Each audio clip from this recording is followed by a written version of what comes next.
Welcome back to another one of Don's Get Your Health Back series.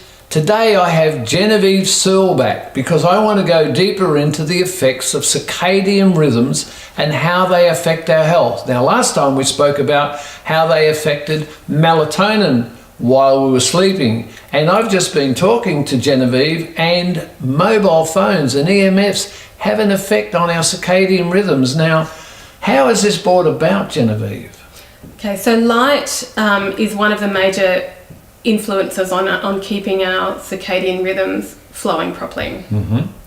And light is part of an electromagnetic spectrum. It's part of a bigger spectrum. And that electromagnetic spectrum all has an influence on our bodies because our bodies are electric, and you can tell that they're electric just by having an ECG or an EEG.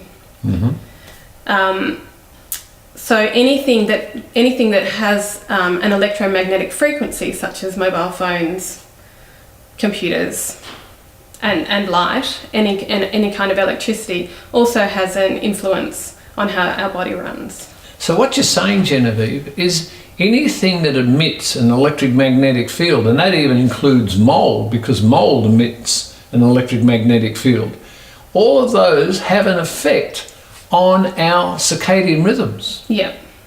To what level? Obviously, it's going to depend on the kind of frequency it is and how intense it is. But it's significant.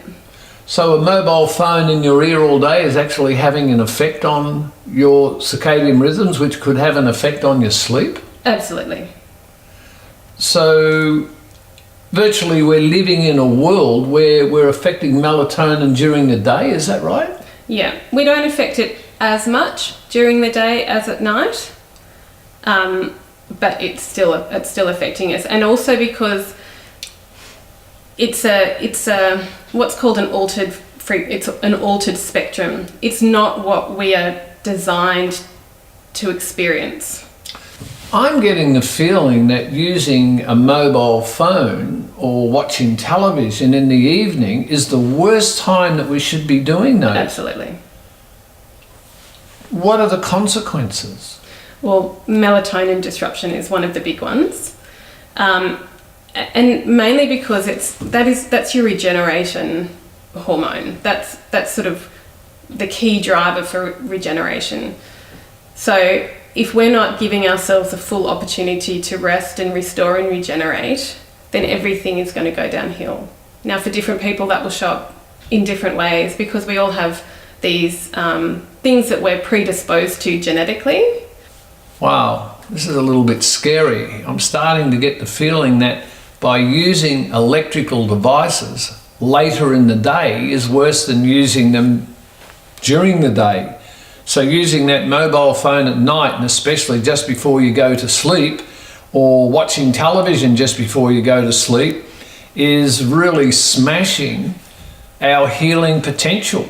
From today's interview, I'm actually going to be shutting down my computer around about 5 o'clock, and I won't be using, well, I don't use a mobile phone, but I'll be suggesting to other people who have mobile phones, stop using your mobile phone when it gets to around about 7 o'clock and give yourself a break so that when you do go to bed, you've got a gap between using these devices and affecting your healing potential, and go to bed with a better chance of waking up the next day with your body regenerated.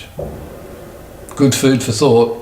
And thank you for watching another one of Don's Get Your Health Back series.